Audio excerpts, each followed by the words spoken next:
All right, so Juan, here you are. We're at the, what hotel is this again? We're at the Hotel Santa Barbara. Hotel Santa Barbara. It's a beautiful, beautiful hotel. Nice boutique hotel. Yeah. And Juan just parked my car over here and put it on the hook. And he's like, Dave, this thing was only set for charging at 2 amps. So what did you do? I just umped the ampage to 12 at least, so it should be done within 6 to 7 hours. All right, well, that's good. Well, I'm heading out to dinner now, but I got to ask you a question. Since you park cars, Yes, sir. right? What's your favorite EV? Favorite EV's got to go to the Lucid, honestly. Oh, yeah. The Lucid's a little fancy, you know. Nice. The Luxy right there. Welcome to another episode of Out of Spec Dave, where today I find myself in Los Angeles at the Hertz rental counter. And I need a car to drive up to Santa Barbara and then down to San Diego and then back to LA for 3 days. And they offered me a Tesla. I said, can you get me a Polestar? And I'm hoping they can. It's going to be a little tricky. They do have a Polestar 1, which you see right over there. But you know what? That requires dyno juice, gas. It's kind of a hybrid thing. So I didn't want to do that. I want a pure electric. I've never driven the Polestar 2. So let's see what happens and let's get into it.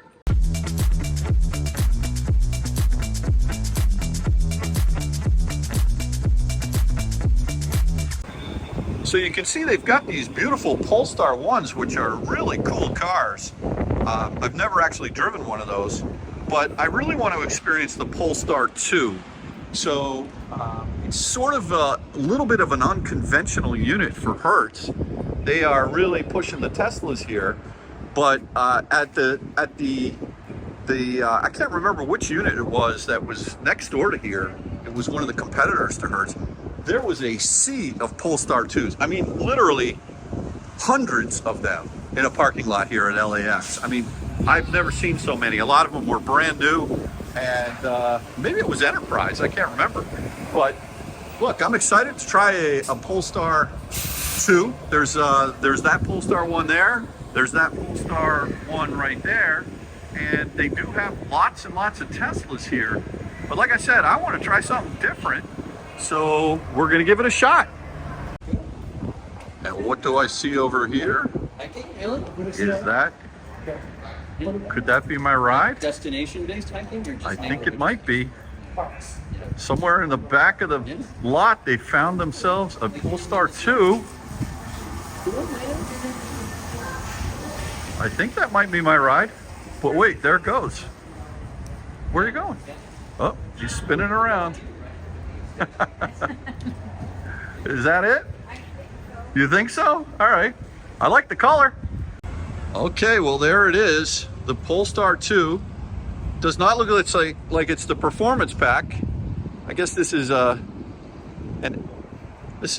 really a car that's made in China, and I've been looking forward to driving this thing. I can't wait to hear what they tell me about where I'm supposed to charge it. I'm going to ask them if I can charge it at a Tesla. Let's see, maybe there's a magic dock out here. Okay, so I've got myself and my colleagues' luggage in the Polestar 2 here, and you'll see it fits rather nicely.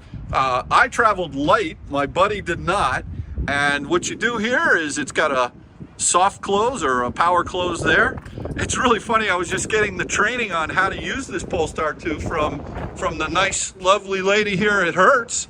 And she took me through the car, and she said that the car is going to look at, she said, I think I recognize you. She said, I saw when you rented a Hertz Model Y. She said she had watched that video and actually is a subscriber. So it's a small world. But look at this thing. This is a beautiful car. I've been looking forward to driving the Polestar 2 for quite a while.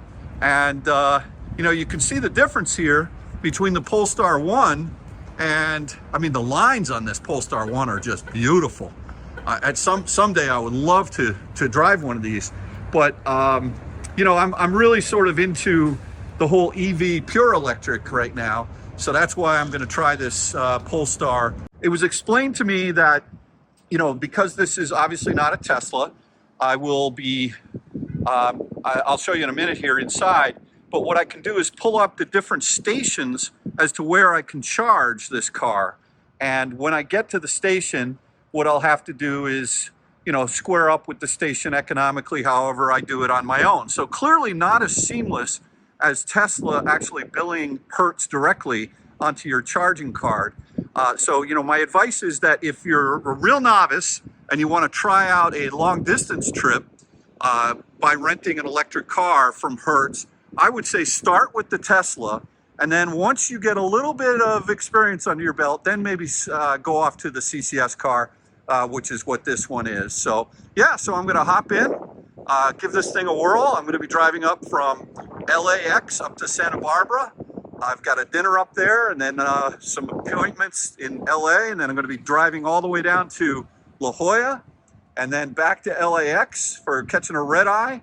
And I'm gonna give you my first driving impressions. I'm excited. All right, so, you know, it just caught my eye over here.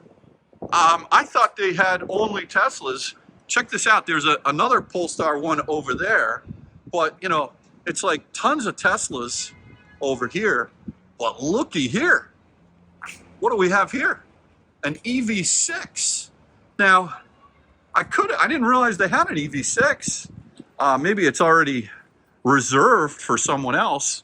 But, you know, the thing is that I know that car. You know, I've driven them. I've been in the obviously the Ioniq 5, similar car, similar platform.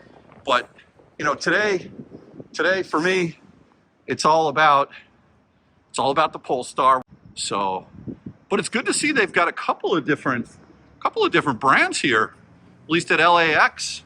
California knows what it's going on when it comes to EVs, folks. Oh yeah, look at this thing. Okay, so initial impressions. I just got in the car and I pegged my head really hard up here. I thought the Lucid was tough to get into, and then I realized the seat was all the way up high, so I just put it all the way down. And you know what's really interesting is I feel like I'm in a cockpit. I don't have a lot of knee room here. This particular car doesn't have a glass roof or anything like that. The materials, just initial. I mean, there's some nice sort of materials in here. This is plasticky, but this is sort of a soft plastic.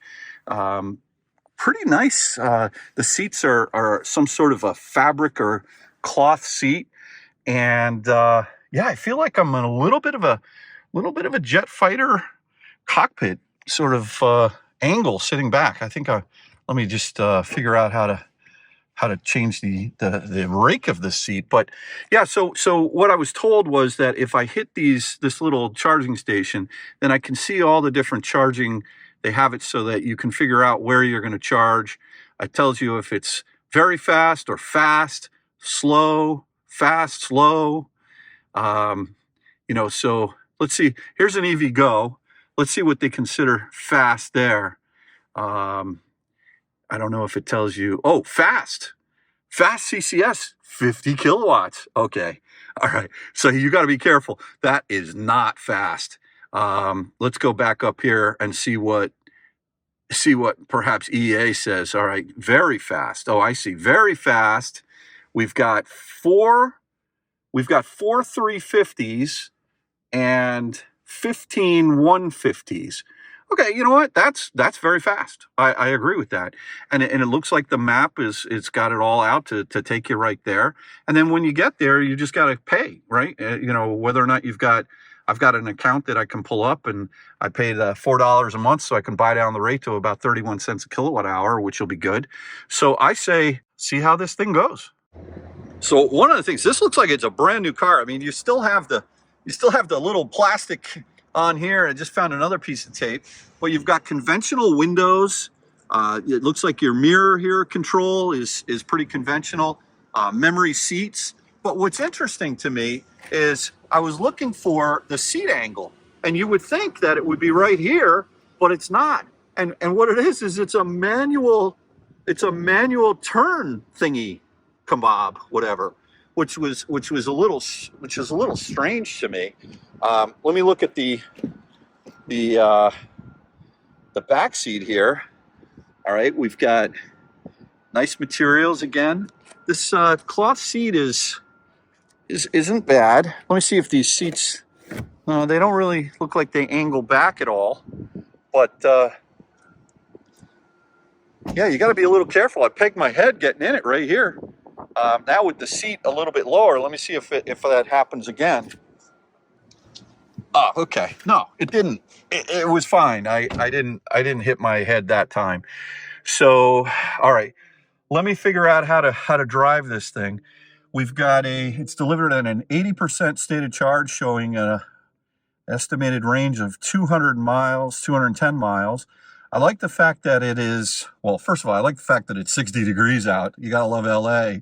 Here it is, March 15th. And, you know, the buttons themselves are sort of this piano black. They are, oh, sorry about that. Just had a little bit of talking heads there. So a lot of piano black here will show the fingerprints. Not a big fan of piano black all through here. A single cup holder.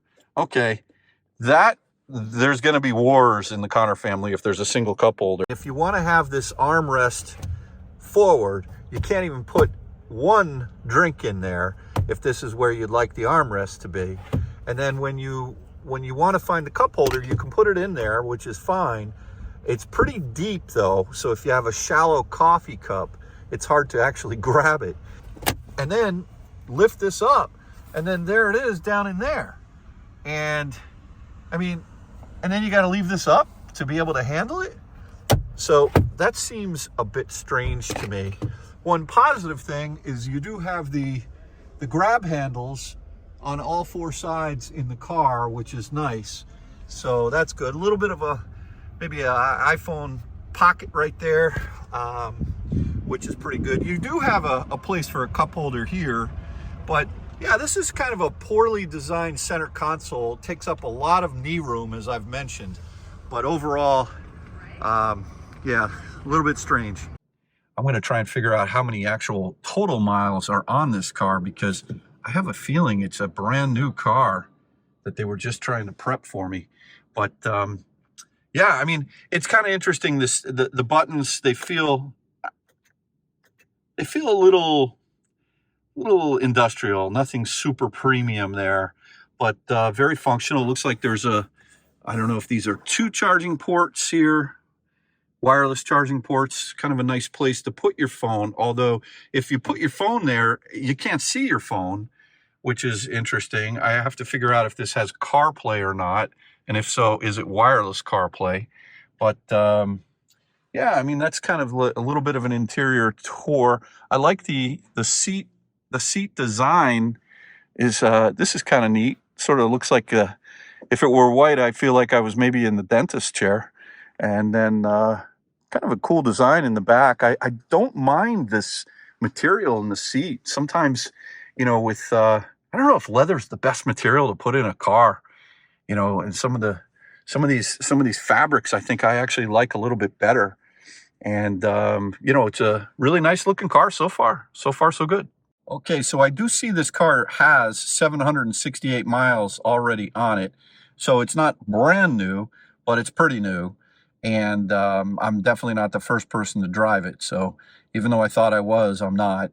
And just by sitting here, we've already gone down from 80% to 79% state of charge. But that's okay. All right, so the backup camera has it looks pretty fisheye. Is that a word, fisheye? It looks like fisheye to me, but it's pretty large, decent. And I'm going to put it in gear now, and let's see, as we go forward here, the camera goes off, brings up the nav, which looks pretty snappy, and yeah, starting to drive the car. Let me get a little acquainted with this puppy, and then I will be back. Unfortunately, I didn't bring any of my camera brackets with me, but that's okay. We'll figure it out. All right, so here I am checking out of Hertz, and lo and behold, what do we have in front of me? Model Y. Okay, so I did discover the car has Apple CarPlay, but it is not wireless. So what I need to do is plug this little cable in here. It's USB-C. All right, so I'm connecting up the iPhone to wireless, or to wired CarPlay, and I accept that. Connect your phone, make sure the USB cable is in, allow, and there we go. We've got Apple CarPlay. So I'm going to resume the drive up to Santa Barbara, and I'd much rather use Waze than the navigation in the car, although I am going to try out the navigation in the car as well. It tells me that I'm about 97 miles away and 2 hours away. So I'll get there around 4:45 p.m. today. I've got a 6 p.m. dinner. That should work out nicely. All right, so I just got this really strange message that popped up, and it said that my blind spot assist needs to be repaired. My rear auto brake reduced functionality, service required, and park assist system, look at this, reduced functionality. I don't know what's going on here, but got some error messages going on. Let's see what else we can come up with here. I guess that was it. So blind spot, reduced something with the parking brake, and I don't know, there's a couple of strange things. They've cleared out now after going through them, and that was kind of weird. I'm going to keep an eye on that, see if I have any issues with the blind spot assist. All right, so here I am on the 101, and I am on Pilot Pro, which is dynamic cruise plus lane centering. And I put on my turn signal that disengages the lane centering. And when I turn the turn signal off, it reconnects to the lane centering. So to me, that's very similar. Oh, and look, what do we have over there? An Ioniq 5. It's very similar to the way the GV60, the HDA1 works, where as soon as you put on the turn signal, now I'm going to do this right here. Let's see if we can do this. I'm going to put on the turn signal. Yeah, as soon as the turn signal goes on, then the lane centering turns off. And you'll remember in both the Lucid and in the Lucid that I just recently tested, as when you turn the turn signal on, the car does not turn the lane centering off, nor does it do that in a Tesla. But I felt like in the Lucid, it was quite a bit of torque that you had to actually invoke in order to have the car, actually change the lane. And then it would reconnect, which is fine. Whereas the Tesla was a little bit, if once you put the turn signal on, it stays lane centering, but a very slight amount of torque is needed in order to take it out of the lane centering. So again, this system to me operates almost exactly the way Hyundai HDA Highway Driver Assistance 1 works. It doesn't have, at least in this version of the software, it doesn't have the lane changing being automatic like a Tesla Autopilot Plus Enhanced would, or HDA2 on an eGMP platform car. But you can see how it's tracking. It's actually pretty good. I don't really have any complaints about how it's not really wandering in the lane. It's doing pretty good lane centering. Definitely wants you to torque that wheel. Now let's see. This Prius just came over here. A little bit of conservative braking there, which I don't mind. All right, now it's re-engaging and it's back on to the lane centering. So yeah, very familiar to me at least system. Nothing out of the ordinary. I'm about I don't know if I'm about 54 miles away from my destination in Santa Barbara right now, and I can tell you my left foot is not comfortable. I'm not sure that I would want to really road trip this car in a big way. And my knee, because my seat is very low, I have actually got a decent amount of headroom, but the way that my seat is very low, my knees come up quite high at an angle here. If you can see this, when I'm actually, if I want to put my foot more down like a sport ute. So it's not the most comfortable position, at least for me, being a big guy with the foot position. So listen, that's something to be aware of. Okay, so here I am 30 miles away from Santa Barbara on the 101, heading north. I guess if I keep going, I'll end up in San Francisco. At least that's what the sign says. But, you know, beautiful. I see palm trees here. I see a Pure Leaf 18-wheeler with a Pepsi sign on it. I see beautiful blue skies, and a lot of EVs are around here, and it's great. So I was just kind of soaking in the car and this Polestar 2 and just sort of taking it in. The lane keep, the lane centering is very good. Look at this guy here. He's coming over. But overall, I took over there because I think he was on his phone. In 1 mile, use the left 2 lanes to continue on US 101 North. All right. For the Ventura County Fairgrounds here. I don't know. Beautiful. Look at this California street. Looks like there's a train trestle above me here. But what I was going to say, let me put back on this Pilot Pro here. The ride on this car feels very solid and very composed and very comfortable. It doesn't have a firm ride at all. It seems to be not floaty and not too firm. Sort of just right. Sort of like Mama Bear with the pudding at the right temperature. And continue on US 101 North. All right.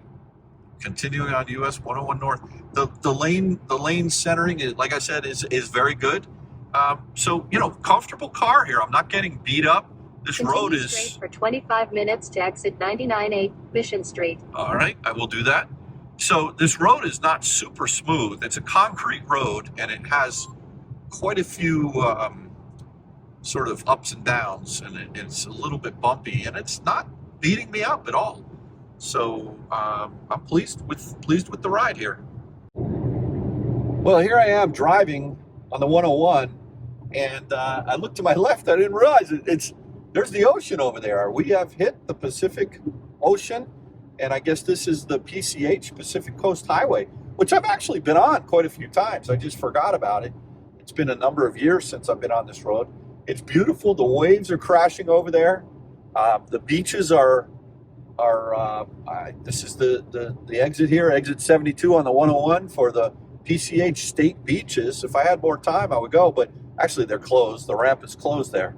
But yeah, so I guess what I will say is I've had a very good experience here with the Polestar 2.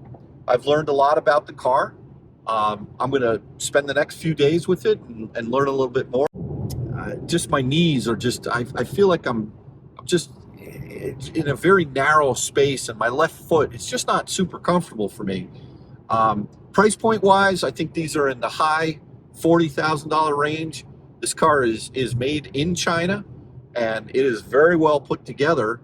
And I like the car. I'm happy with it. I look forward to spending more time with it. So alas, my time has come to an end with the Polestar 2. Big shout out to Hertz rental car here in LA at LAX. Busy place, and yeah, the car was good. I enjoyed it. Overall, I would say that I wouldn't buy this car personally, just because I don't really fit that well in it. It's not the headroom; it's more the leg room. But you know, listen, the Pilot Pro was good. It was smooth on the road. It's not super fast, but that's because I believe this is the front-wheel drive version. And yeah, look, I enjoyed this car. I drove it from here in LA all the way up to Santa Barbara, spent the night there. Then from Santa Barbara, I drove it back down to Newport Beach. And then from Newport Beach all the way down to La Jolla, San Diego, and then again back up here to LAX. So I spent quite a bit of time with this car, and I felt very comfortable with it. So I would recommend this car for a lot of people, just not for me personally. I'd rather have a Model 3 for the same money, or even a little bit less. But anyway, thanks again for watching another episode of Out of Spec Dave, and we'll catch you on the next one. Take care now.